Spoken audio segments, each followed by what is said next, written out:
back to Unquiet You. Today we are talking with TJ Anderson.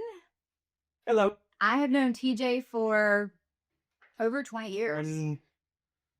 22 years. Yeah. Good. Yeah. So we're going to talk about real estate. We're going to talk about just knowing each other, like different things about our lives, and do some answering questions. You got it. You ready? Yes. Okay. First, I want to talk about where we're at. We are actually in a different setup than we are normally. This is my podcast room in my house. So I'm going to be recording more interviews with people that I know here. And I hope you guys like it. Okay, you ready? Ready. Let's go. Okay. Back to the day. Do you remember when we met? Yes. Okay, you do? Yeah, I do. Okay. What did you, tell me what you remember about that. I actually remember that day because there was a meeting and I hadn't sold any houses yet. I just got my license. And How old were you? I was 24. Okay, so we were 24. Okay, I couldn't remember, Yeah, 24. okay. Yeah, I was 24, had really no business being in the business. I didn't know really anything about Nashville then. I moved from Knoxville and I'd only been here for, I think, 4 or 5 months from school, from Knoxville. And I was on my way to the meeting and I got lost. And I was like, how the hell am I going to be a real estate agent? I don't even know where I'm going. So I got there, and because that was the day I met, my title company and all these different people, and it was like a whirlwind. And you were there, and truth be told, I was like, oh, she's a pretty lady, right? So I probably flirted or something, but you were like the admin, everything in the office. Was that like the new agent meeting, like where you were? Yeah. Okay. Okay. Yeah. Because this is when it was called Build Real Estate. Yes. And I don't. So TJ and I met through when he was becoming a real estate agent. I worked for the company at the time, and so that's what we're talking. They were so small. It was a little bungalow Yeah. at Hillsborough Village. That's right. Yeah. And I think there's probably 50 agents at that time. Yeah.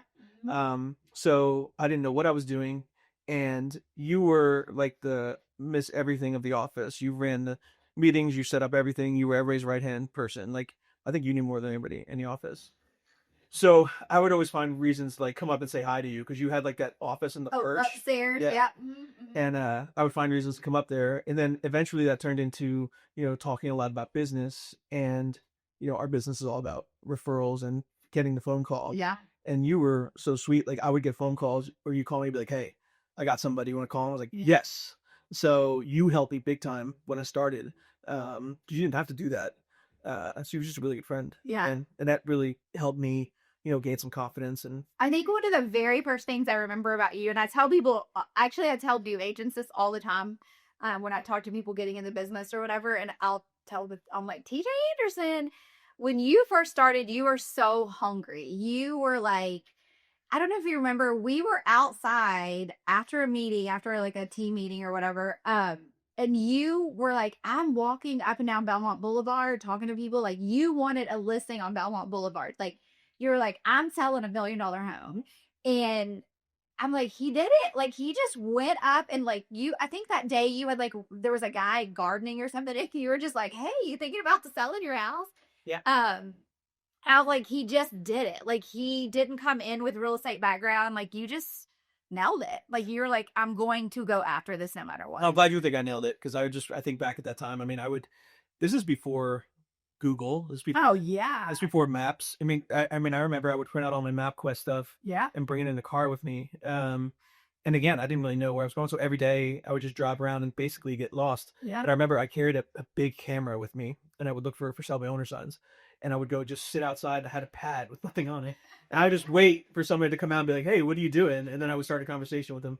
But no, I was doing open houses every Sunday. You were. I was doing everything I can. You were like, this wasn't a plan B for you. Like, no, this was plan A, and and there was no other plan. It's funny you say that, because the girl that I was dating at the time, we were living together. We had met in college, and her parents, for whatever reason, I guess, didn't approve of what I was going to do.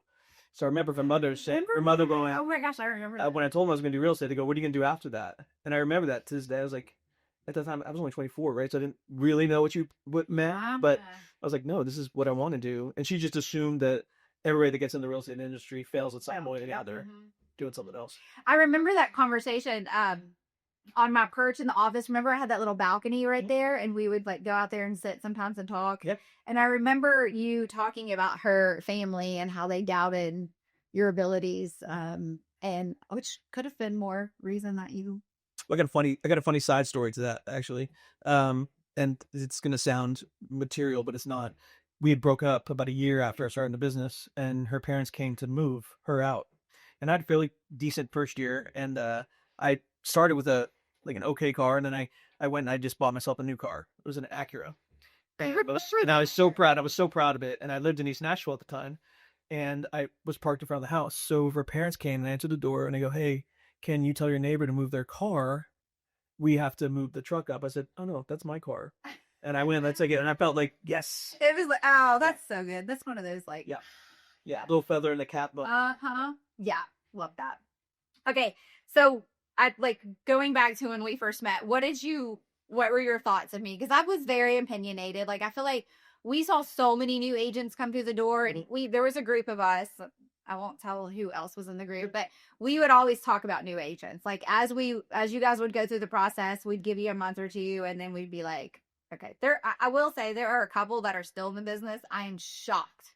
Like I thought they you would have lost money if you bet on it. I would have lost money if I bet. But there's a few other ones that we all know pretty well. But so I was very upfront with a lot of people, and I would, say things that would hurt some people's feelings. But it was like you could just tell having a new agent, like if they were coming in thinking they were better than everyone, or like, and you really never did any of that. You didn't have any like chip on your shoulder, or you were just so hungry. Yeah.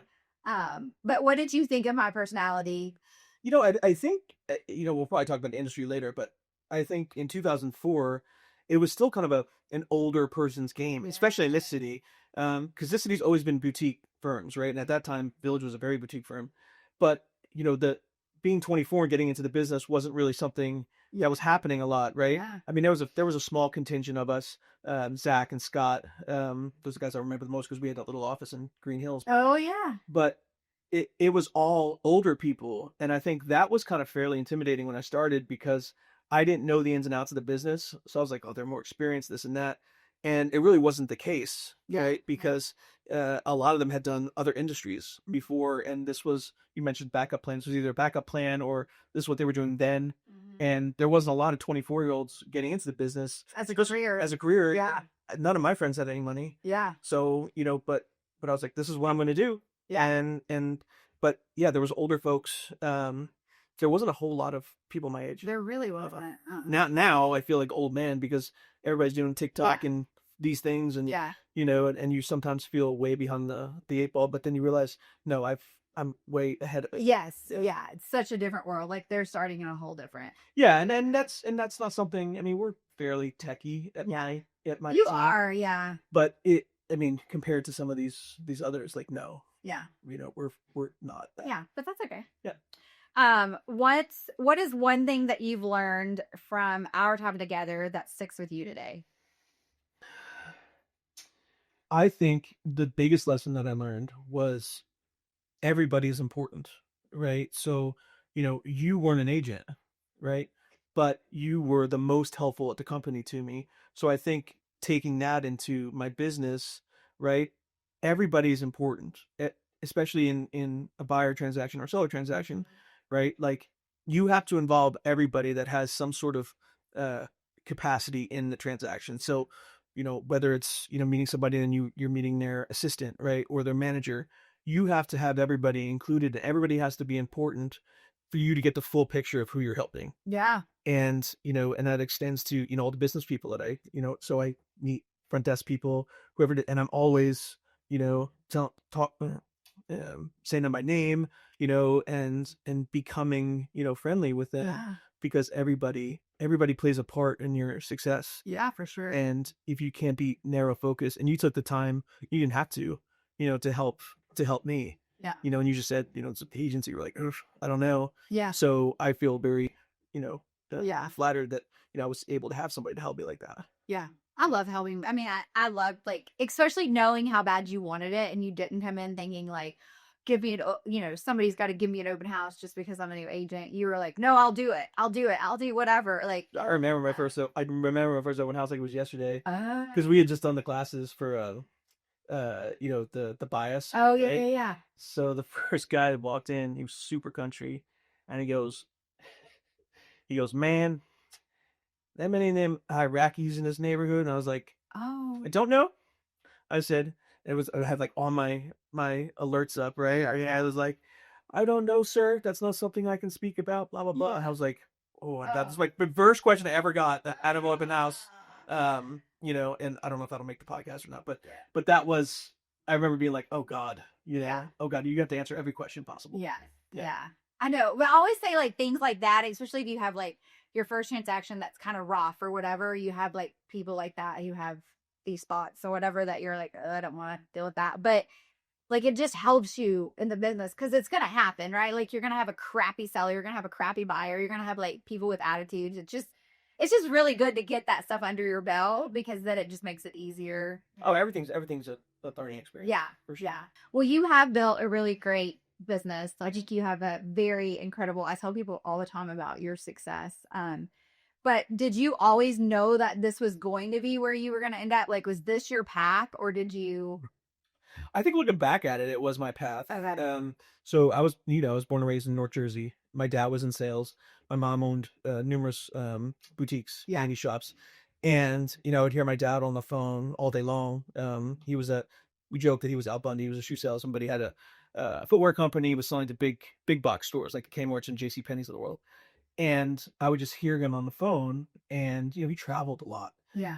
And I liked the freedom that he had, and I had a lot of friends, parents out there, non typical 9 to 5, right?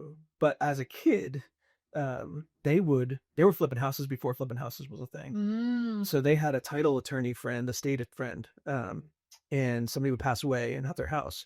And it's not like today, right, where there's so many things to go. Yeah. He would throw on the keys and be like, hey, go fix this house up. So they would, and then they would essentially buy it and sell it the same day and close to somebody, a new buyer. So I just remember going over there and sitting on the stairs and watching my dad sweat and paint and all the things, right? My dad's super handy. I didn't get any of that stuff. But and then I remember we would go to open houses all the time on Sundays. Went to this big white house. When I was so young, I was probably 6, 7. And I remember crying when we had to leave because I thought like if we saw the house, you could just have it. Oh, okay. No, we have to go now. The way our kid brings things. Yeah. So then I thought about like when I was getting, in high school and stuff, I was like, okay, maybe interior design, and do something in sales with that. But then, I was a okay student, not a great student, and you had to go to architecture school for that. So I was like, I don't want to do that. Okay, sales. What do I want to do with sales? Realtor, right? So I didn't know that that's what I wanted to do in college. I think it kind of took on a life of its own. Yeah. After college, I was working in a restaurant and trying to find my way. And happened to find my way. I was offered an opportunity within the restaurant to move to Nashville, and I jumped at it because I said, okay, if I can get there and start there, then I can establish a base and figure this thing out. So I was a restaurant manager, hated that, but studied for my license and got licensed in August of 2004. And then I just basically threw my head over the fence and said, I better sell a house. Yeah. The first transaction I did was my house. So I remember closing on that. It was the biggest check I'd ever written. And I go, oh no, like I better sell something to pay for this. Yeah. That's so funny. Yeah, I remember that. Yep. What were the hardest lessons in building your brand and your reputation in an industry that is so competitive? Because you were very young. Mm-hmm. You of course, the real estate's gone through so many changes since you've been in it. But what do you think your hardest lesson, like your biggest lesson, and how you built your brand? So, I built my brand. When I got my first listing, it was at East End Lofts in East Nashville, and I created a brand called Uniquely Nashville, and I was the urban and historic specialist. And I took all the money I had and put all of it into that listing, and I marketed an open house every Sunday, and did all the things right, and just started building it out from there. And I was really one of the first in Nashville to have a website with a search in it. And I got so many inquiries on the website but I wasn't prepared for it. Yeah. And I was like, oh, this is great. I have people, but I didn't have any systems in place. I was just go, go, go, go, go. So I had to figure out a lot of stuff on the fly. Um, you know, I was so young, and, I went from making no money to some money, and that was great. A 40506, 789 come along, Yeah. right? I'm still young. I I was just spending money, Yeah. right? And uh, I learned a big lesson once, the recession hit. Yeah. Planning, I think, would be the thing that I had to learn the most. Yeah. But from building a team, it really wasn't a thing then. Yeah, I know. Mark had a team, Yep. right? But they were doing all the big projects and stuff. But like a team really wasn't a big concept yet. Yeah. The idea of having a buyer's agent and things like that, it was just every man for himself. Yeah. So I didn't know what I didn't know. I just Yeah. go find people, because that's nothing to do with houses. That was a big lesson. Yeah. We don't have people, you don't have anything. It's true. So that was the big lesson. Yeah. Well, you have a great little, I mean, your team is great. You two like really interact well together. And Finally. Yeah. I mean, I've gone through many interviews. which I think happens, right? Like, Yeah. but you've also evolved as your business has evolved. And so I think that kind of, Well, I think I learned what people that work with you need. yeah. So many teams pigeonhole Yeah. people that work for them or work with them. I say with them. But Brooke Serafin, she has the freedom to do whatever she wants. Yeah. So buyers and sellers, whatever it is, she has the freedom to go out and do that. And I think it's empowered her to know that I can do as much as I want. Yeah. I know I can build as much of a business as I want. And I think that that's really helped us become, really synchronized. And I've known Brooke for over 20 years. Yeah. So she was a friend before she worked. Okay. I didn't know her. Yep. But, well, so people see the polished success. What's something great? The polished success, where it looks so easy, right? Polished. What's something that behind the scenes that people don't see about your journey, like in the world of real estate? So I think, you have the realtor stereotypes, right? Right.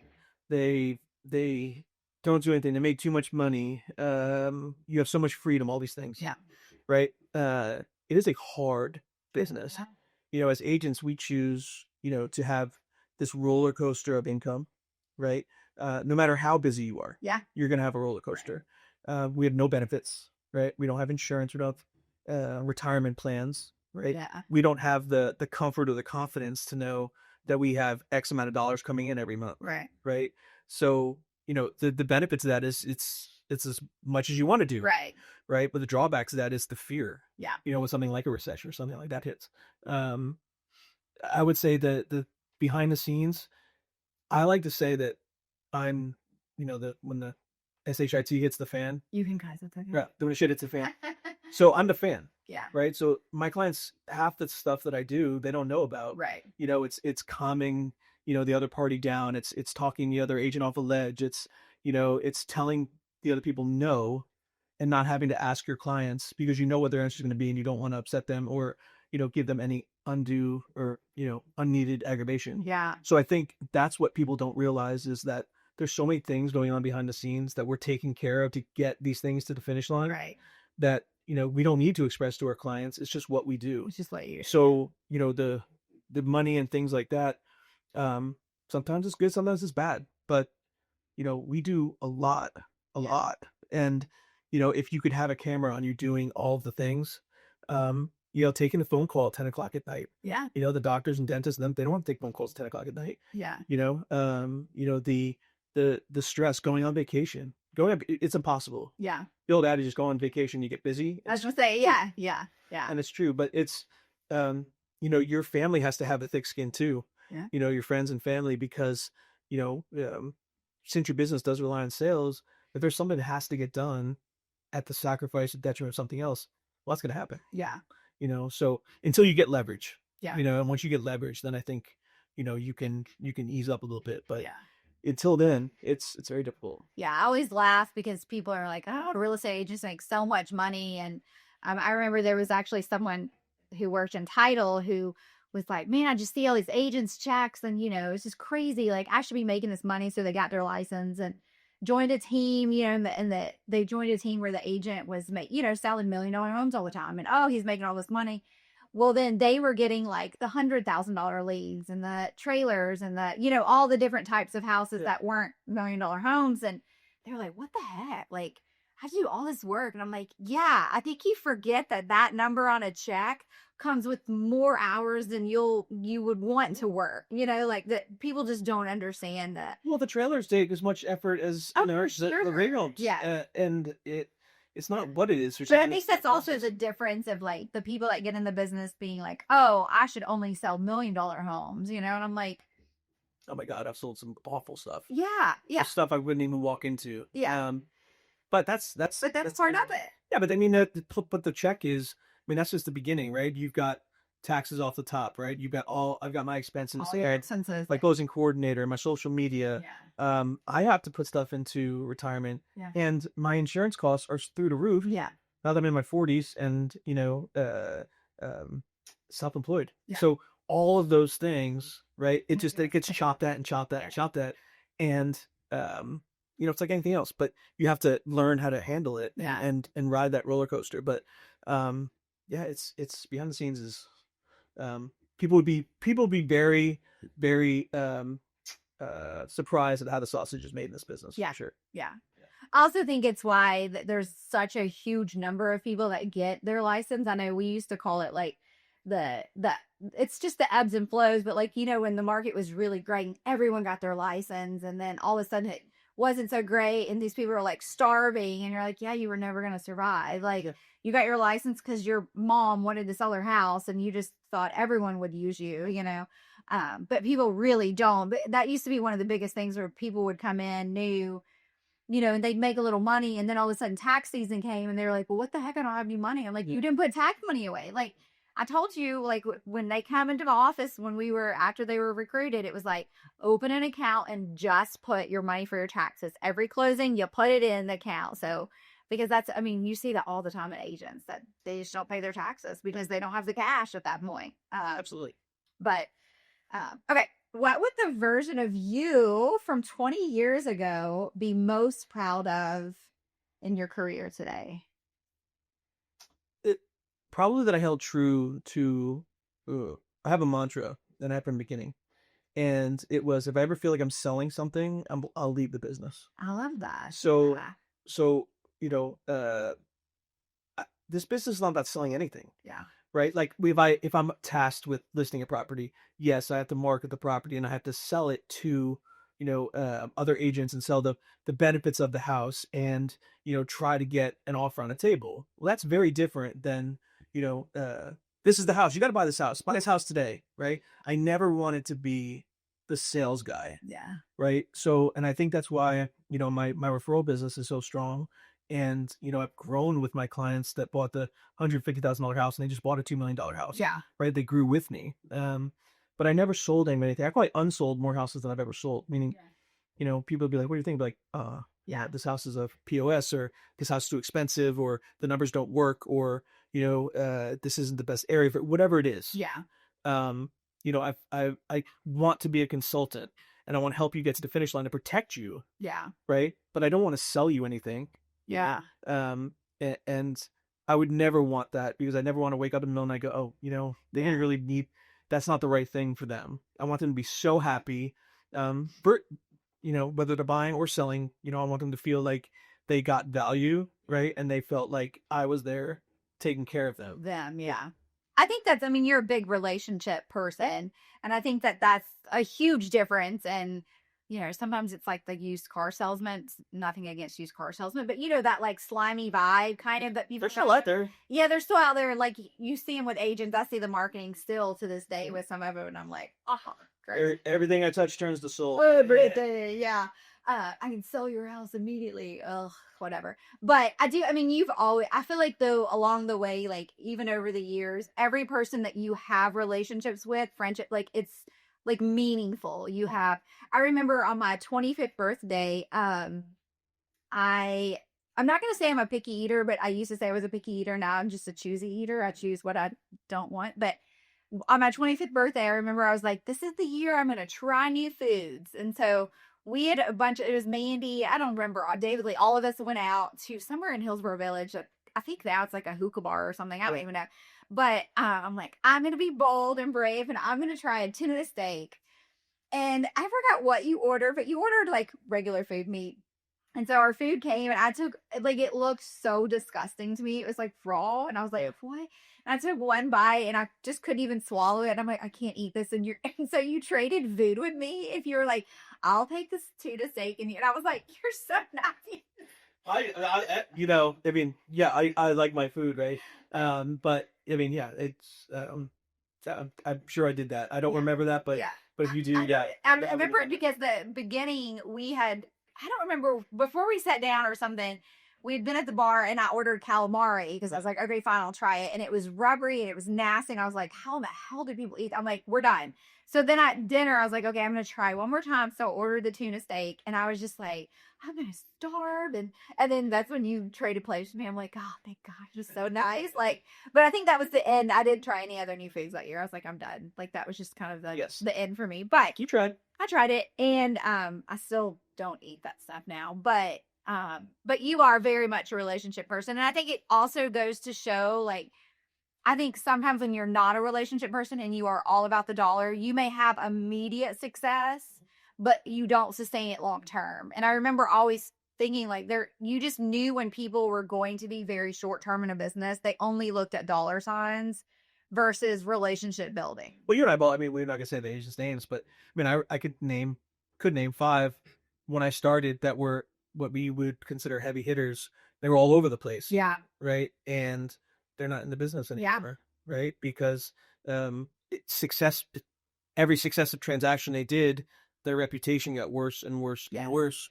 And Nashville, as big as we're getting, is still a small town. It's still such a small town. Yeah. I mean, I met someone the other day and we had some random connection from like 15 years ago. It was just such a small town. But you're right. Like, I think those heavy hitters in the beginning, like, they just don't last. And I mean, I remember when I was coaching agents there at the end, like, I would coach just as many out of the business because they really didn't have any business in the business. Their heart wasn't in it. They didn't care about the relationships. They saw dollar signs and, but their passion was elsewhere. And so, do you feel like you've had to redefine what you want and love now that you've grown and healed?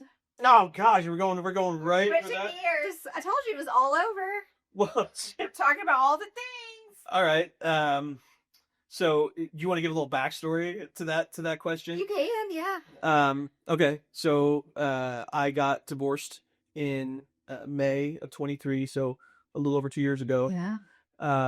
Not going to go into all the specifics, but married the wrong person, and a very difficult person, and it put me in a bad place. So me typically being affable and friendly and laughing and funny and all of those things, it took all that out of me, and that really entered my business as much as I didn't want it to. It did, and it was really the energy zap. The passion that I had for a lot of things was gone. Yeah. So when the marriage was dissolved, it took a while, to realize, who I really was. So I feel like I kept the best parts of me, and I had to kill the bad parts. Yeah. Right. And only in the sense of, I know that wasn't healthy for me. So really I just kind of disappeared for a little bit. I still was working. Yeah. But I disappeared. I was in a pool house in Franklin. And it was like my safe harbor. And I was working every day from there. But I think only my best friend and my parents knew where I was. Yeah. And DoorDash, I think. But I got in gym every day. I'm down a lot of weight. I got, with I would say depression, right? I got heavy and I was happy and all of those things and unhealthy. And I said, okay, this is not what you're going to do. This is not your life. So I just really took control, and I didn't know I was doing it. I think it wasn't going, oh, I have to get healthy now and I have to do this and I have to do that. It was just kind of when I was, it was like I was like meant to go do that. I was like attracted to that, but it wasn't. I didn't like have a plan. I didn't have the plan to go seclude myself. That was what I think in retrospect I just felt like I needed to do. Yeah. And then work on all the things, and dive into my habits, and what was bad, but good, and then try new things. Yeah. this is I know that was not. Old TJ would not have had this everywhere. no, but I always wanted them my whole Yeah. life, and I thought, business, you can't have them. People are gonna think this, they're gonna think that, and I said, what am I doing? Like, if these are good, something I want to try and make me happy, Yeah. go ahead and do it. And business has been better. Yeah. Because I think, you go back to how I appealed, right? You go back to childhood traumas, right? I was always the fat little kid, right? I don't want to take my shirt off at the pool, that kind of kid, right? And unfortunately, I think in my marriage, a lot of those that traumas came back in different ways. Yeah. And I think now, this is just kind of a unconscious way of saying, hey, look at me. I don't care. Yeah. Yeah. Right. I am who I am now. Yeah. Getting in the gym and all that stuff certainly helps with the self-confidence. And I never lacked in confidence. But I was broken down to a point where, it was getting eroded. Yeah.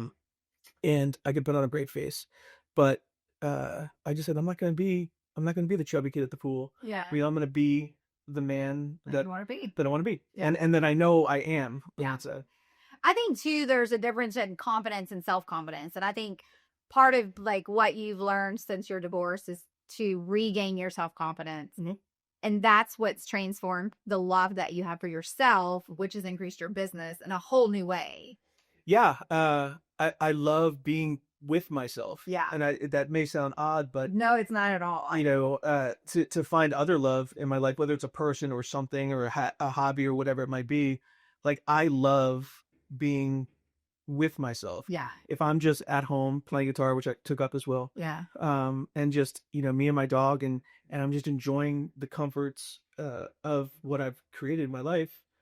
I'd want to hang out with me. Yeah. Right. That's what I say. So I couldn't possibly, share myself with another person if I wasn't authentic and myself, and know that I don't need anything else but me. Yeah. It took a long time to get there. And it's an ever evolving. Oh, for sure. For sure. But I tell people that all the time, especially young women for the most part. I'm like, don't get into a serious committed relationship or marriage until you learn to love living with yourself. Yeah. Like, be alone and love it. Like, don't, so many times people are like, I'm lonely. I'm like, man, get to know you. Like, I love myself. I'm like, you want to put me in a secluded house for a week by myself? Cool. We'll have so much fun, right? Like, I just love that. But I mean, it is a process and it is something you have to learn. And I think some of that I learned being a single mom before I got married. Because I'd really gotten to a place where I'm like, I just love being by myself. Like, I'm like, God, it's so great. So I think that's good. I think it's interesting. Like, I think if you were to go back and see like videos of you before, even before marriage versus videos of you now, like you're just a totally different, not a different person, but like an up-leveled version of you. I don't think you would ever go back to that version. No, even, for all the money in the world, I wouldn't do it. Yeah. Take yourself on a date. Yeah. And I mean, like, go to a nice restaurant, sit at the bar and enjoy a nice meal and conversation with whoever's around you. Right. Celebrate yourself. Yeah. Right. There's some days you don't want to. Yeah, for sure. Right. And that's normal. But, when you can lay your head on the pillow at night and go, I'm happy with myself. I'm happy with how I treat people. I know that I'm doing the best that I can. Yeah. And, I'm authentic and, I want people to know that I truly do care about them. Yeah. Then I've succeeded. Yeah. There's some people that go to bed and there's bad people. Yeah. And that's true. The thing is, everywhere you go, there you are. Yeah. So if you're bad, you're always gonna be with yourself. You know it. That's right. That's right. Well, this kind of goes into what we were talking about, but being in like the best chapter of your life now. What makes this chapter so amazing? I feel like I have a new life. Yeah. But with all the knowledge of my right. previous life. Yes. I've been very fortunate that, I have created a good business and I have a good life for myself. Yeah. And my definition of success has changed so much. Part of when I was married and stuff, I was living a life of checking boxes. Right. I got married late in life. I mean, I got married at 39. Yeah. Right. And my friends had already been married, divorced, kids, all the things. Yeah. And I always focus on business, right? And checking boxes. So I was like, all right, I've got a little bit of money in the bank. Check. Let's build a big house. Check. Pool. Check. Fancy cars. Check. Country club. Check. And each successive thing made me more and more miserable. Yeah. And now, right? I'm not gonna say cars because I like cars, but now it's, to me, success is freedom. Yeah. Success is having my own time. Success is being able to do a podcast at 2 p.m. on a Tuesday. Yeah. Right. Success is being able to walk my dog, in the middle of the day. So, and having Book fun trips. Yeah, book fun trips. Yes, fun trips this winter. Doing all the things that I never allowed myself to do because I thought that it was, antithesis to what, I was supposed to be doing. Yeah. You gotta work, you gotta work, you gotta work. Well, no, you can do both. Yep. And I'm done checking boxes. And I think as soon as you realize that with your life, you go, I'm going to do what I want to do and what, healthy choices. Right, of course. So there's a freedom to that's priceless. So I would encourage anybody that is in a difficult situation, whether it be a relationship or a job or whatever it is, really examine it, because it's going to suck for a little bit. But I always just said, you gotta demo a house before you build it again. That's true. So I demoed, right? And it's still building all day, but for sure. But you got to do it because you only get one life. It's true. So I think that's a great lesson, especially for the younger people, especially with social media and stuff. I see this a lot where they see these people living this extravagant life, right? Like driving the Bentleys, whatever, on yachts all the time, which that's half of that shit's not even real anyway. But people, they're just like, oh, I gotta have that, right? Like when I have that, I'll be happy. When I can go on a trip every week, I'll be happy. And it's like, oh, you're chasing something outside of you. Mm-hmm. And, I do think there's something to be said for people in their 40s. You hear it all the time. Like, man, when I hit 40, something shifted, right? Like so many things changed. And I would say like, the day I woke up and I was like, I feel like that 28-year-old version of me that loved life so much, but with so much more knowledge. And I'm like, this is the girl. Like, this is who I'm supposed to be. Let's say you like a reverse. Right. Like, yeah. If you do like a reverse, it'd be awesome. Oh my gosh. Right. Like, yeah. Sometimes I think back and I'm like, damn, if I would have known that then, and but also I'm glad I didn't, because we wouldn't be where we're at today. Nope. But it is like, I actually joke with Taylor, as he gets older and older and he's close to 30, I'm like, I think we're going to meet in the middle at 35. Like, I'm getting younger every year. Who was 8, by the way? Yeah, he's so little. Sorry. I know, and here his son is coming to visit this weekend. But yeah, it's just so interesting because I'm like, I feel like every year I'm getting younger and younger, and I don't know how he keeps getting older. I'm like, he's like the old man. Sometimes I'm like, live a little child. Right. It's not that serious. Life is not that serious. Well, I'm at that delusional age where I'm like, everybody that's my age looks old. Yes. And I don't. Yeah. Oh yeah, for sure. Yeah. Blanche from. Yes. She was 41. I know. And I look at those pictures and I'm like, wait, was she lying? Were they lying? She was 41. Actually, the youngest one on the show, I think, was the oldest lady. They just make her look old. Yeah. I'm 45. I'm 45. But I'm at that. I look at them, I'm like, oh, people in the people in my age, I'm like, get out of here, old man. And I'm like, sit down with the 20, 30-year-olds, but that's not true. And that's the only delusion I have in my head. I think, though, I don't want to be in my 20s. If, like, the 20-year-old, they don't impress me at all. Like, people, like, when I got divorced, people were like, are you going to start dating young people? Hell no. Like, I don't want another child. Like, I don't want someone who's not secure within themselves. Like, I'm past that phase. You also don't know how to talk or communicate. Oh, yeah, it's all that. And it's like, yeah. But yeah, I don't care about that. But I mean, sometimes I forget I'm 45. I mean, I love that I'm 45. I don't deny my age, but I'm like, I feel like I'm in my 30s. Yeah. Like, I'm just in like a better version of that, Well, I think your patience level, some things I'm not patient with, but I think you just develop a joy in seeing others kind of go through what you went through. Yeah. And that, wow, I don't have to spend any time doing that. I don't need to. I've been there, done that. Right. Yeah. But yeah. you go, I learned that lesson. So, let them learn their lessons. Oh yeah. And I think it gives you a certain peace. Yeah. To know that you're wiser. Yeah. Now. I know, even sometimes people in their 30s, I'll be talking to them because I don't think about age when I'm talking to people a lot. And I'm like, why are they thinking that way? And then I'm like, oh, they're only 35. Like And I know that sounds weird, but there is something that shifts. And I remember like, I always said like the 5 years, like the, 20, 25, 30, 35, 40, every one of those 5 increments were such a huge year for me in some way or another, where I got married and had a baby and then got divorced. I mean, just all the things. But, I'm like, just to see like this version of me, even at 35, like I would have never been able to make some of the bold choices I've made. Well, I think you learn that everything's gonna be fine. Yeah. I know. I think that's it's so, especially when the kids call me and they have a big decision. I'm like, it's going to be fine. Like, even if it's not the right decision, it's still the right decision. You're just going to take a turn and do something, else with it. Like, Even if it's not fine, you're gonna figure it out you're then. going to figure it out. Yeah. Don't spend any time worrying. Exactly. Yeah.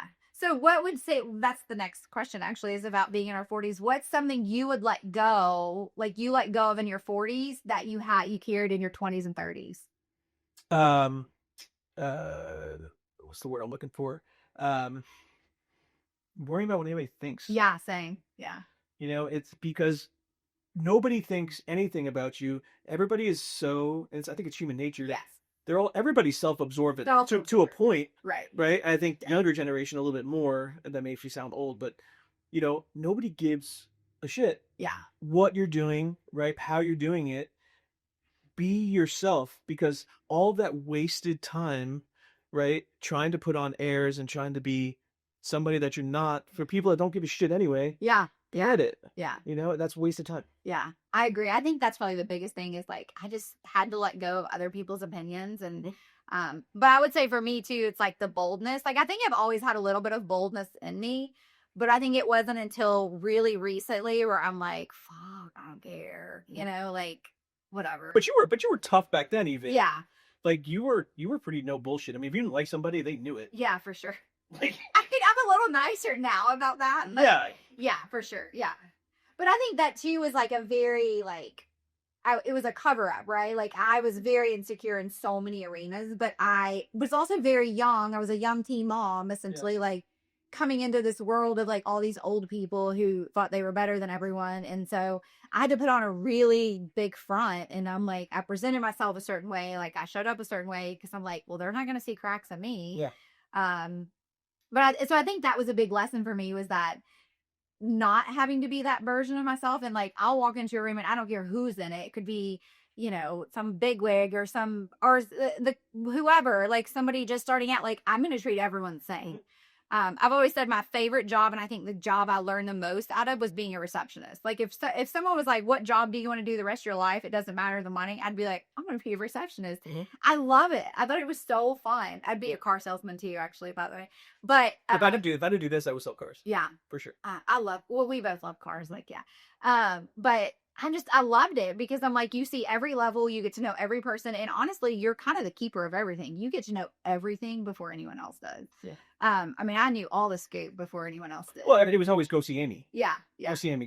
And every email, right, and meeting, I need this, go see Amy. And so I just saw Amy. Yeah. I was kind of the come see me and I'll shift whatever needs to be shifted or whatever. I remember that, I think it might have been the year before you joined, or maybe it was the year you joined, when, no, because you and Zach were around the same time, right? Yeah. The bathroom ads became the big thing. And the Nashville scene. You had to be in the Nashville scene. I had to be in the Nashville scene. Carla, actually.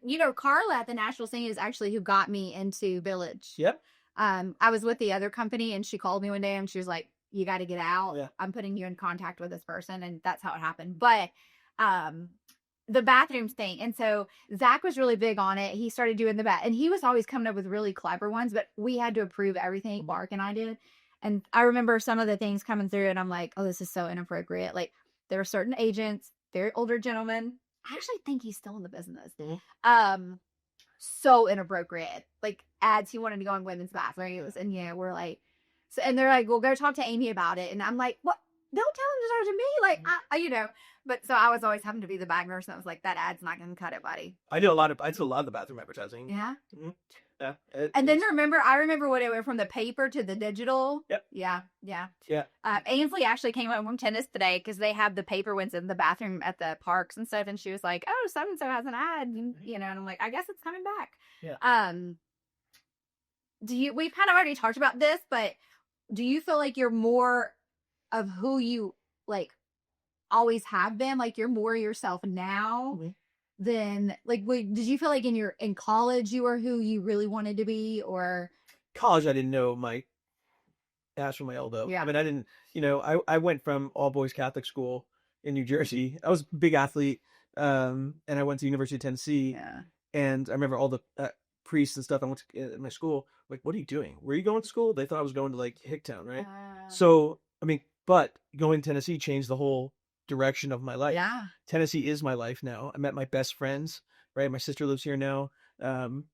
This is my life. Yeah. And Huge UT fan. huge UT fan, yeah. Everything. Everything's Everything's has the car. yes, I have an orange car. And but in college, my parents are the best. They're my best friends. And my dad said when he dropped me off, he gave me a hug, and he went to Tennessee as well. Huh, So I didn't know that. yeah, and he was born and raised in Jersey too. But he gave me a big hug, and how interesting. He was from Jersey and ended up going to school in well, first he went to Maryville College. Okay. Oh. Because he thought he wanted to be a pastor. Oh, okay. Yeah, but I think then he met like women and booze, and he was like, yeah. So he hugged me. He goes, I don't care what you learn. He goes, just learn about life. Yeah. And I graduated. I think I graduated with like a 2.1 GPA, but I graduated. And my parents, to their credit, they never asked me my grades because the rule was if you fail out, you're on your own. Oh, okay. I was very glad my parents paid for my college, which was you're like, you knew exactly what you had to do to keep getting yeah, your score. yeah. So but they were like, that was the rule. Yeah. Right. We're gonna take care of this, but if you fail out, yeah, you're on you. Yeah. And that really stuck with me. Yeah. The learning about life, and I knew what my dad was talking about now. Yeah, of course. Then I was like, yeah, whatever, Dad. But now I know what he meant by that, because books, you can learn stuff in the book, right? But you got to do, So I think, what was the original question? Do you feel more like yourself now than you have ever? I feel like my most authentic self now. Okay, yeah. I think all of the traumas and all the successes and all those things that make a person. Yeah. I think that, I've learned how to shed the negative stuff and just embrace the positive. Yeah. And embracing the positive is not just embracing good things that are happening to you, right? It's embracing the lessons. People ask me about the divorce. I go, it's the best thing that ever happened to me. And they go, what? Right. I go, would I want it again? No. Right. But it was the biggest blessing, because now anything that goes bad, even a minor inconveniences that used to get me, right? I go, F it. Yeah. Because I've already been at the abyss. Right. And I think probably people that may get over a disease or lose a loved one, whatever it is, the big things that happen in life, they are, you don't know it in a moment, but they are the best lessons. And I think that's the best part of life. Yeah. Because, you get to, when things are good now, they're amazing because you've seen what really bad is. And that's the blessing. That's the lesson. Yeah. And if you've never experienced or put yourself in a position to hurt, well, then you're never going to experience the total joy. So I think that's where the interesting flip between people that stay stuck in victim mode, because we all have shit that happens. Like, life is not super, like, even like this morning I had camera issue. I had all the things happening. My morning did not go as planned, but I actually laughed the whole way because I'm like, who cares? Like, it's going to be fine or whatever. But I see people go through these traumas, right? Or go through bad breakups, and they just dwell and they dwell and they dwell and they dwell. And then they're like, well, how's life keep shitting on me? And I'm like, because you're dwelling. Like, you survived. Like, you made it through this. Like, why can you not see that as a blessing? And so every day I tell myself, I tell my kids all the time too, I'm like, my goal is to learn something new every day. Sometimes it's trivial stuff, right? Like, I learned what's in a detergent I didn't know about, or what, but it's something, right?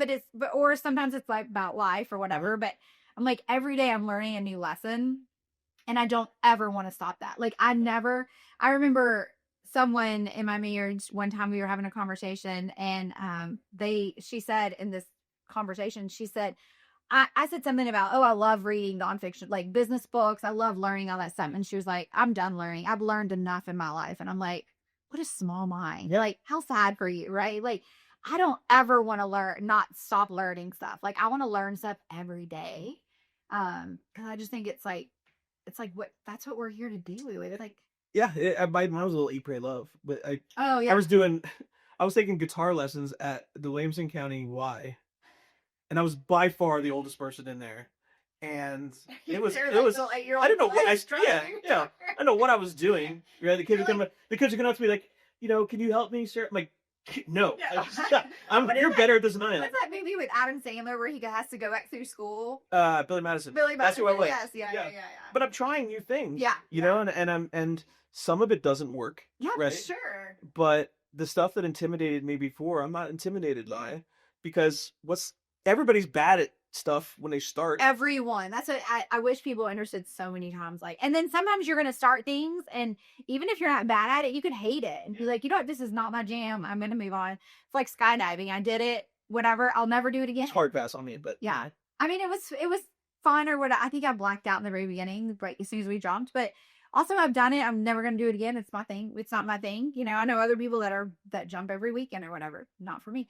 But I do think like embracing the fact of like it's okay to be bad at something. Mm-hmm. And I think that even like with this podcast and my business, it was like when I was starting out doing this new part of it, I'm like, okay, it's okay that I've listened to a podcast from a couple weeks ago and I'm like, I said the wrong word 3 times. Mm-hmm. And I'm like, why did I do that? I'm like, I don't know, but it's fine. Right. Like I'm going to suck at some things like, Well, you bring up a good point too, because I think, especially in our business, how many situations have you been in where you've been intimidated, right? Like, so let's say it's a wakeboarding or you're going skiing with friends, and that's not the vibe that you're like, that's not your usual thing. Yeah. Right. And I think there's so many things that have like these certain elements that go to it, or certain connotations, like, oh, the skiers have a certain, like, they can't be bothered and stuff. Yeah.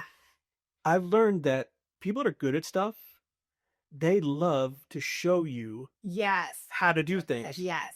And to be intimidated by them makes absolutely no sense. Right. I went on a skiing trip. I was with my best friend, and we got to the mountain, and I had skied since middle school. Fell twice, but I had rented equipment and stuff, and it seemed so go when we got there. Well, I put the boots on and everything. My socks weren't long enough, and all the things. I didn't stop. Yeah. Right, because I thought I had to go along with the crowd, and not want to cut my legs and being hurt and stuff. And now, in retrospect, I go, why would I just stop? Yeah. Because the people that know how to do, they want to share. Yes. If they don't, well, then that's a whole other thing. Exactly. But most do. Yeah. At whatever it is. Yeah. They want to share their knowledge because most people enjoy like showing their skills. Yeah. So now I try new things, and if I feel I need help, ask for it. Yes. And I think that in business, now I faked it till I made it. I didn't know at that time. I didn't know this. I didn't know this lesson. So I just was a fake it till you make it kind of thing. But now, like, I don't know. You're shoving your white button up. Everybody knows. I had the sunglasses on my head. Yes, the sunglasses on your head. And I have this awful Backstreet Boys goatee. Yep. This baby face. That's Backstreet Boys. Oh, that's so funny. Yeah, everybody knew he was a sunglasses guy. You always had those sunglasses on your head. I should do. Yeah, that's so funny. But no, I think that's really great. I think too, like, I believe that people that are very successful in what they do love it, and they understand that there's enough to go around. And so they want to bring people who also love it up. I don't ever look at people as competition. Like, and that's not in our business. Yeah. No, it is. Right. Yeah, it is. But also, I think you're not intimidated by these young kids who come in and do TikTok. Like, that's their thing, and like that's what they're going to do. But you have your own thing. You've built it and all the things. Like, I'll also say, like, I used to think people used to always say, like, you're intimidating. You're so, like, bold and, like, truthful. And I would say things whenever, and I would have the face of. You had resting bee face. Yeah, I know. But now I'm like, when people say that to me, I was at an event not too long ago and someone said that to me. I'm like, I'm not intimidated. You're intimidated, right? Like, I don't actually believe most people are intimidated. I believe it's our lack of self-confidence that kind of keeps us from, like, being able to. Well, and I think they want to expose their weaknesses. Right. Yeah, everyone's afraid of weaknesses. And I'm like, bring them on. I have them all over. I'll show you mine on a platter. Like, because that's the only way I can get stronger, too, is if I'm like, hey, I suck at this, or like, I need help in this arena, whatever. So, all right. So, last question I asked everyone is, what does living an unquiet life mean to you? Living an unquiet life is, going back to the authenticity thing. And I think you're always trying to figure out what that is. Yeah. Right. And, everybody has their thing. Right. as long as your thing is healthy, it's not hurting anybody, and it makes you happy, do it. Right? Do whatever it is, Yeah. and and enjoy it and embrace it, right? Because that's why we live. Yeah. We're it take a long time to realize that we're on this floating rock, and it it's it's all fleeting. Life is very short, and I think once you get in your 40s, you realize that a lot. But No, we're aging back. we're into back to this. We're gonna be forever. Yeah, but being unquiet is speaking up when you need to, Yeah. right? Whether that's in defense of yourself, or if you need to stand up for the little guy. I think it's leading by example in your community. I think helping those less fortunate. And I just I want everybody that leaves my presence to go, you know, that was a good time. Yeah. That was a nice guy, or there's no malice there. Yeah. Because there really isn't. If I've ever upset somebody, right? It was never my intent to do so. No, I'm sure it happens business plenty of times. For sure. In defense of others or whatever it was. But I don't have that in my heart, and I hope I never do. I don't think I think if I escape the situation that I was in without that, that I won't ever have that. Yeah, for sure. But yeah, just do what you want to do.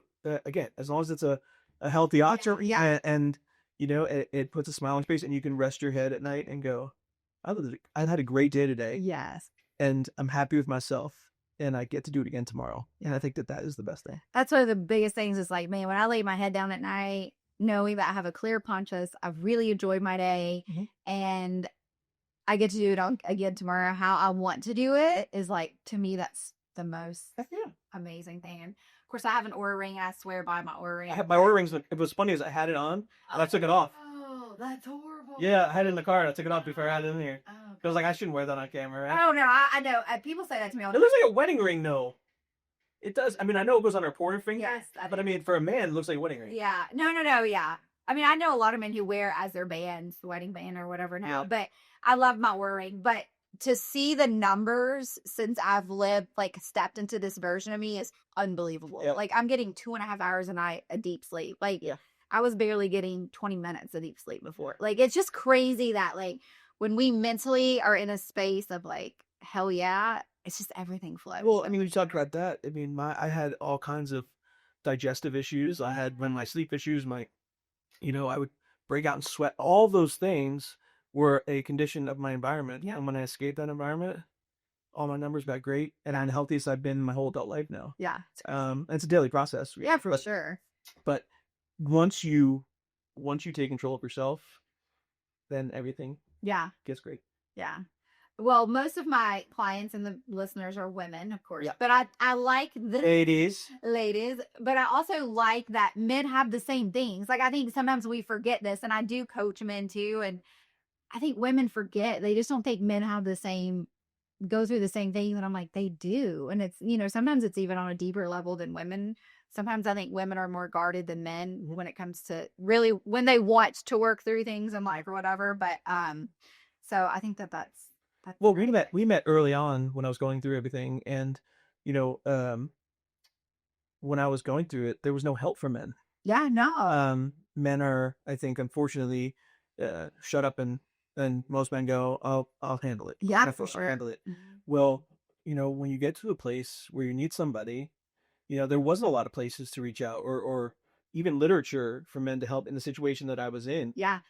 It was all very female focused. I was going to say, because normally, I'm not going to say normally, because I don't think it is the norm anymore, but I think the women's victims of that circumstance tend to stand out a little bit more than the men, for sure. But I do think there's more awareness coming to it now.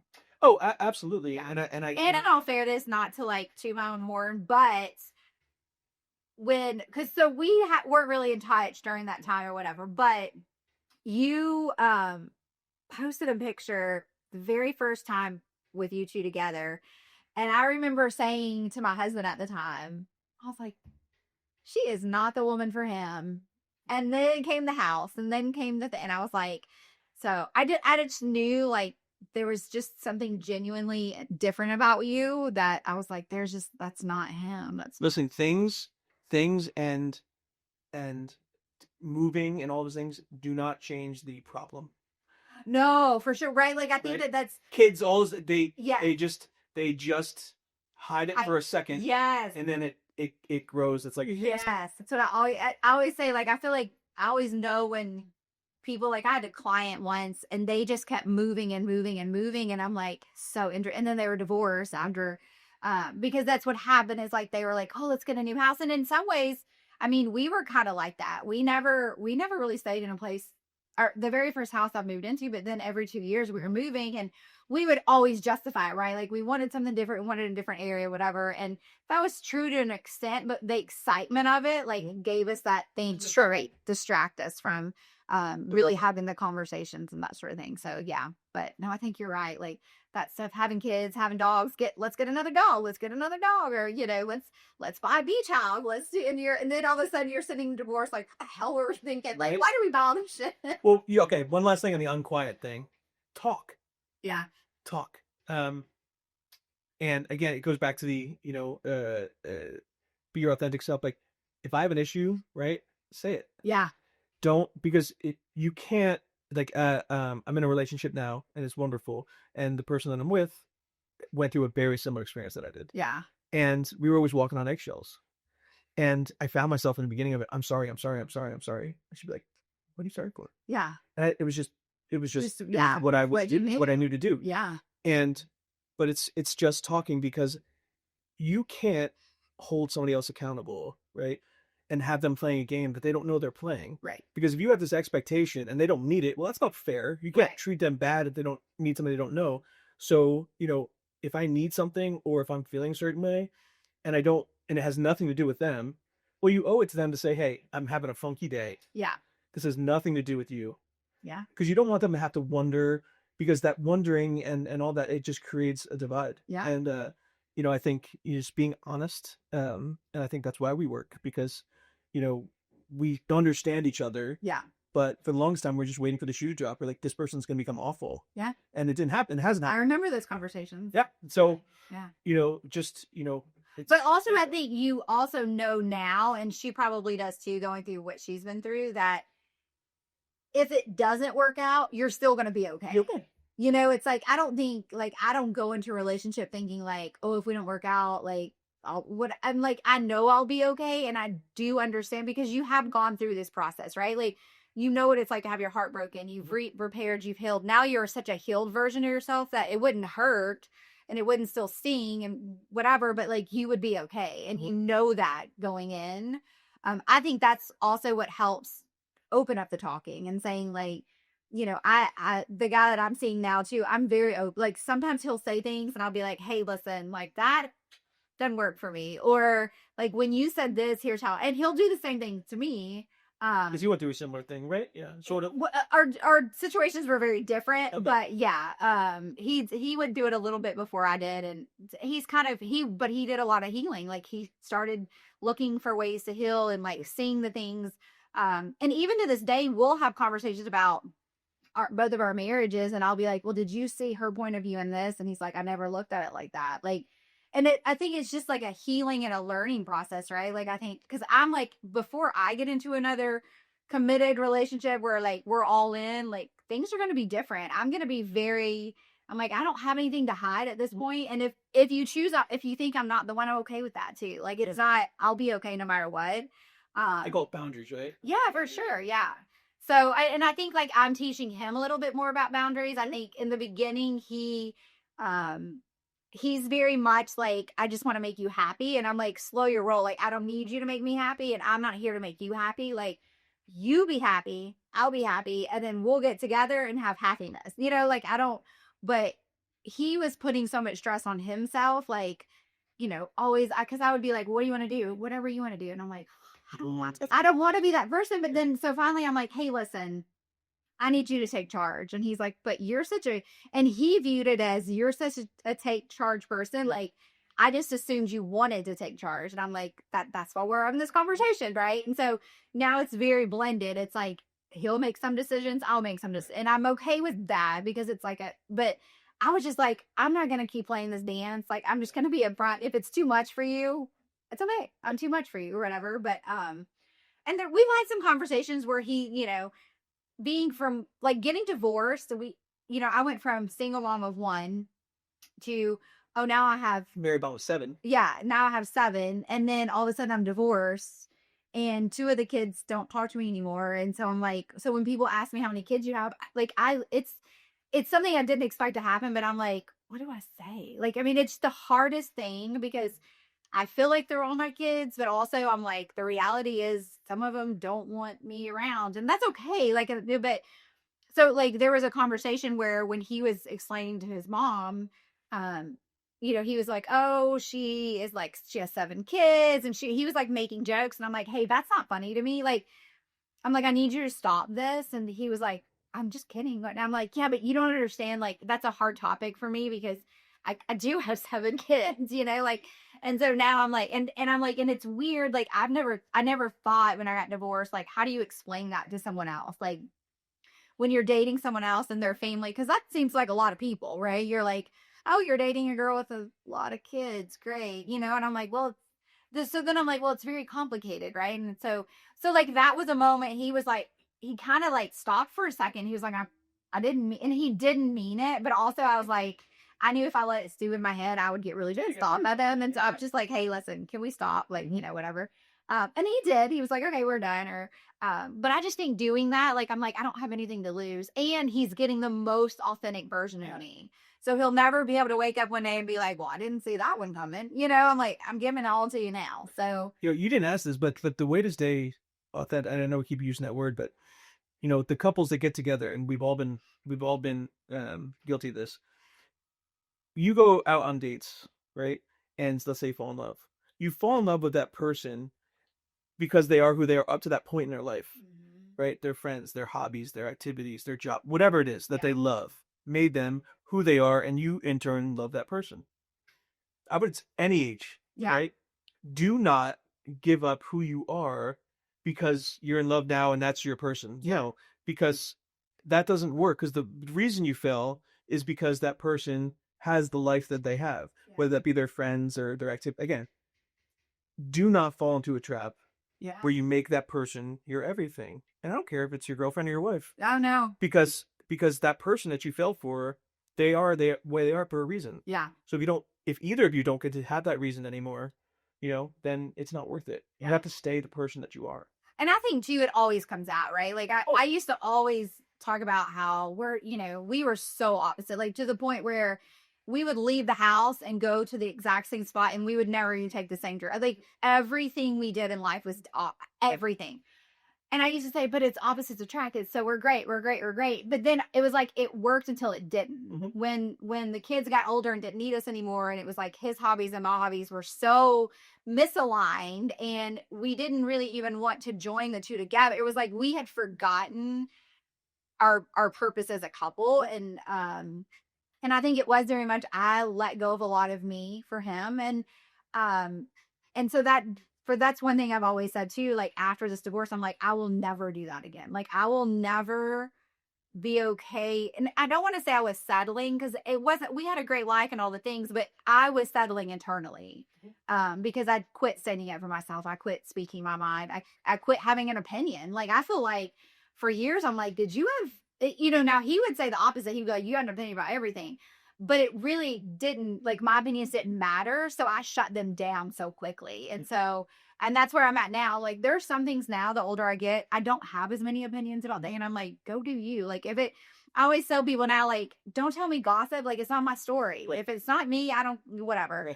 But also if I do have an opinion, it's pretty much, I have a very strong conviction about something and I'm going to stand it. I'm going to be like, this is where I draw the line, or like, this is what I want, and I'm not going to settle for less. And, so yeah, I think you're right. Like losing yourself or giving up yourself for someone else. It may work short term, but I think long term I think for what I do for a living, I'm a people pleaser by nature. Yeah. Right. So I would just want to avoid conflict. So whatever my opinion was like, that's not even, that's fine. See, I loved conflict. See, I didn't. Like, I shut down. If I'm upset, I shut down. Yeah. And, it was easier for me instead of having a conflict I didn't even create. Yeah. It was just easier for me to go, whatever, it's fine. See, I would want to battle it out right then and then close the door on it. Yeah, no. And he wasn't that person. He was a, if we don't talk about it for a couple days, it'll go away type person. And I'm like, no, like I want to hit it head on, do the ugly, dirty conversation now, and then we can move on from it. I'll do that now. I didn't do that then. Yeah. And I think, which is interesting now, I very rarely have conflict in my life in general, because a lot of times it's not that I walk away. There's not as much value in it for me. And so I'm like, if there's no value in it, like, but I think I became that person. I mean, I was a teenage mom. Like, I felt like I was constantly battling and having to like take up for myself, improve myself, and that sort of thing. And then when it came to my kids, I was very protective of those kids, and I would go to battle. Like, if someone said something about my kid, I'm like, I'm going to battle with that kid. Whereas now I don't do that as much because I don't have to, but also like, I realize that it's not always my battle to fight. Like, I would love to keep all my kids under my house and protect. Not really. Let's just not even say that. I don't want them under my roof, but I do wish, like, there's a part of me that's like, if I could protect them forever, I know that that's not good for them, but so I don't have as much conflict now, but I was always I would rather, which is also, it benefited me in a lot of ways because a lot of people quit talking behind my back, because I would always find out the truth. Like, if someone was saying something, somebody's always going to tell me something. And what would I do? I would immediately call that person directly, or I would go to it and say, hey, here's what was said. Let's hash it out. And people didn't like that. Yeah. So I learned really quickly that's how you keep your mouth out of other people's, your name out of other people's mouths, is because if they know you're going to actually confront them, they won't talk about you. And I still, to that day, like, if I think if I've heard some things since the divorce, I have some people that claim to be our friends, they've said some things around town that I've heard, and I haven't confronted it because I don't have any value in it anymore. And I'm like, it's not worth my time or energy. I just wash my hands of it and be done. But, yeah, so I think that that's really good to say true to yourself. So, well, okay, we're going to wrap this episode up. TJ's going to come back for another episode where we're going to, no, I got to invite it back. We're like, well, we're going to record in a minute. Some hot topics. Like, I get asked a lot of questions. People will DM me a lot of questions, and then just some fun questions about where we're both at. We're in somewhat similar places of life right now. Yes. So, we're going to do that. So stay sweet. And we will I'll tag all your info and stuff in the podcast. And then, thanks for coming. Thank you. Thanks for listening, guys. Thanks for being here and for choosing to be a little louder, a little braver, and a whole lot more you. If this episode spoke to you, I'd love it if you subscribed, left a review, or shared it with someone who needs it. Until next time, keep tuning in to the fire inside. Stay unquiet.